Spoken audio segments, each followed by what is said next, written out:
அன்பார்ந்த இணையதள நேயர்களை மீண்டும் www.qcrc.in என்ற இணையதளத்திற்காக நியூஸ் தமிழ் செய்தியறிக்கையில் உங்களை சந்திப்பதில் பெருமகிழ்ச்சி அடைகிறோம். இன்று 24 ஜனவரி 2009க்கான முக்கிய செய்திகளை தற்போது பார்க்கலாம். மன்மோகன் சிங் உடல்நலை கருத்தில் கொண்டு புதிய பிரதமரை நியமிக்கும் பேச்சுக்கே இடம் இல்லை என்று காங்கிரஸ் தெளிவுபடுத்தியுள்ளது. இதுகுறித்து காங்கிரஸ் மூத்த தலைவர் திரு வீரப்ப மொய்லி கூறுகையில், இது பொருத்தமே இல்லாத கேள்வி என்றும் ஒரே நேரத்தில் ஒரு பிரதமர் தான் இருக்க முடியும் என்று கூறியதாக டெல்லியிலிருந்து தகவல்கள் தெரிவிக்கின்றன. இதய குழாயில் ஏற்பட்டுள்ள அடைப்புகளை சரி செய்ய பிரதமர் மன்மோகன் சிங் அவர்களுக்கு இன்று நடந்த 8 மணி நேர பைபாஸ் ஆபரேஷன் வெற்றி பெற்றுள்ளது என்றும், அறுவை சிகிச்சைக்கு பின்னர் அவசர சிகிச்சை பிரிவுக்கு பிரதமர் மாற்றப்பட்டுள்ளார் என்றும் செய்திகள் வந்து கொண்டிருக்கின்றன. கசகஸ்தான் அதிபர் நூர் சுல்தான் நகர்போ 4 நாள் பயணமாக டெல்லி வந்துள்ளார். குடியரசு தின விழாவில் அவர் சிறப்பு விருந்தினராக பங்கேற்க உள்ளார். இந்தியாவும் கசகஸ்தானும் அணுசக்தி ஒப்பந்தம் உள்ளிட்ட 5 ஒப்பந்தங்களில் இன்று கையெழுத்திட்டதாக டெல்லியிலிருந்து தகவல்கள் தெரிவிக்கின்றன. இன்று இந்தியா முழுவதும் பெண் குழந்தைகள் தினம் மிக சிறப்பாக கொண்டாடப்பட்டதாக தகவல்கள் வந்து கொண்டிருக்கின்றன. இந்த உலகத்திலேயே பிரபலமான 16ஆம் போப் பெனடிக்ட் அவர்கள் வேட்டிக்கன் நகரில் இணையதள மக்களை உடனுக்குடன் சந்திக்கும் நிகழ்ச்சியாக யூடியூபில் தன்னுடைய சேனலை புதிதாக திறந்திருக்கிறார்கள். www.youtube.com யூசர் வேட்டிக்கன் என்ற இந்த புது சேனல் மக்களை மிக நெருங்கி வருவதற்கான வாய்ப்புகள் அதிகம் ஏற்படுத்தும் என்று வேட்டிக்கனிலிருந்து வரும் தகவல்கள் தெரிவிக்கின்றன.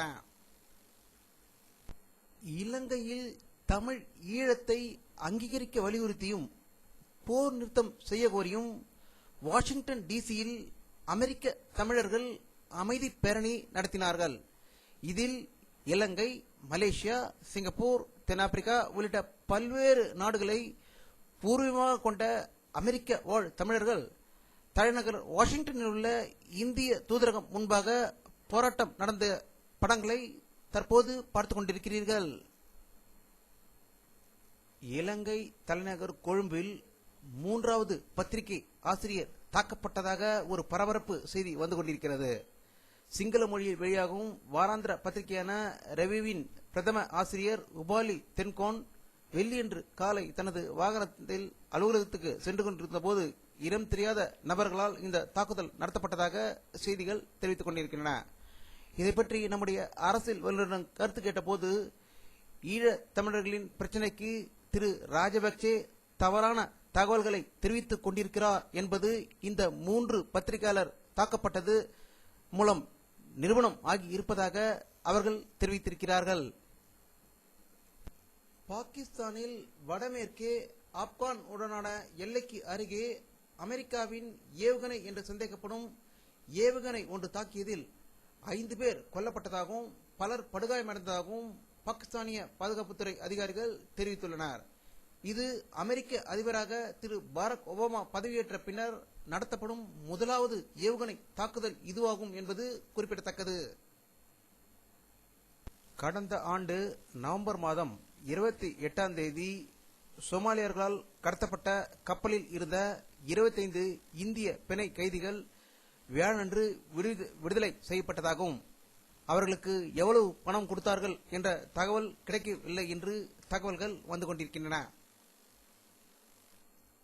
இந்தியாவின் உள்நாட்டு பொம்மை தயாரிப்பாளர்களின் வேண்டுகோளை ஏற்று சீன பொம்மைகள் இறக்குமதி செய்ய இந்தியா தடை விதித்துள்ளது.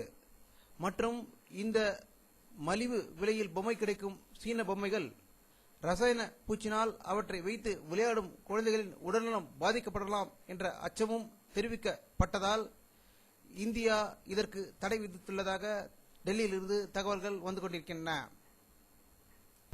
நேற்று ஜப்பானிலிருந்து விண்ணில் செலுத்தப்பட்ட விண்கலம் ஒன்று பூமியின் சுற்றுச்சூழல் பற்றி ஆராய்ச்சியை மேற்கொள்ள தொடங்கி இருப்பதாக தகவல்கள் வந்து கொண்டிருக்கின்றன.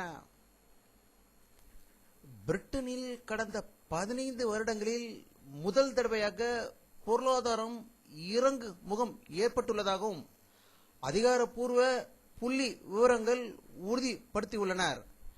பிரிட்டனில் இந்த பொருளாதார இறங்கு முகத்துக்கு தான் பொறுப்பு அல்ல என்று பிரதமர் கோர்டன் பிரவுன் தெரிவித்துள்ளதாகவும் வங்கிகளின் அமைப்பில் ஏற்பட்ட சீர்குலைவே இதற்கு காரணம் என்று கூறியதாக லண்டனில் இருந்து தகவல்கள் வந்து கொண்டிருக்கின்றன.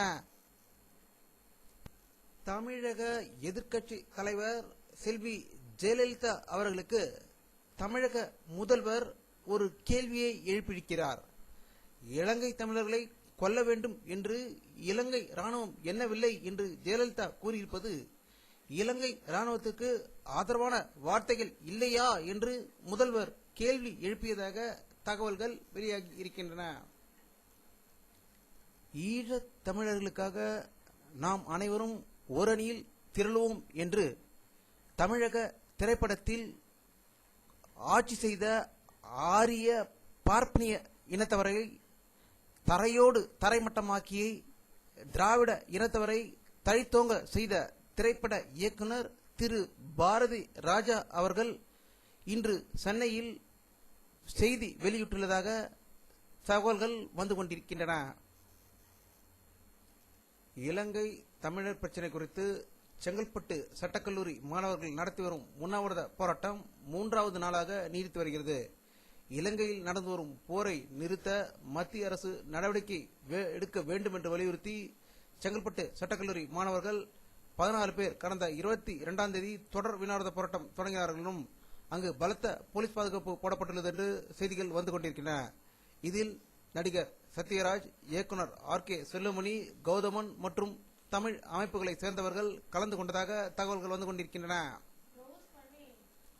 சேலம் அருகே உள்ள உடையாப்பட்டியை சேர்ந்த ராஜேந்திரன் என்ற வக்கீலை நேற்று நள்ளிரவு வெட்டி கொலை செய்து உடலை காரில் போட்டுவிட்டு தப்பிய மர்ம ஆசாமிகளை போலீசார் தேடி வருகின்றனர்.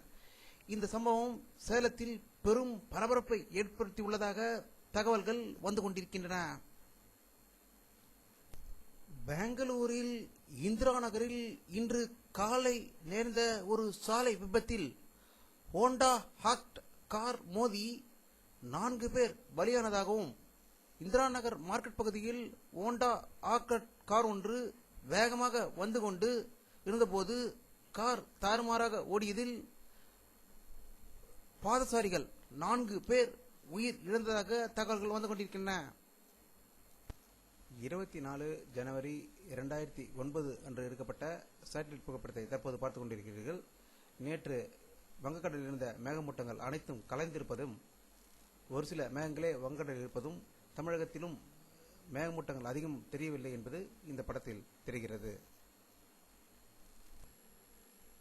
இத்துடன் இந்த செய்தி அறிக்கை நிறைவடைகிறது. மீண்டும் நியூஸ் தமிழ் செய்தி அறிக்கையில் உங்களை சந்திக்கும் வரை உங்களிடமிருந்து விடைபெறுவது உங்கள் கே பாலாஜி. நன்றி.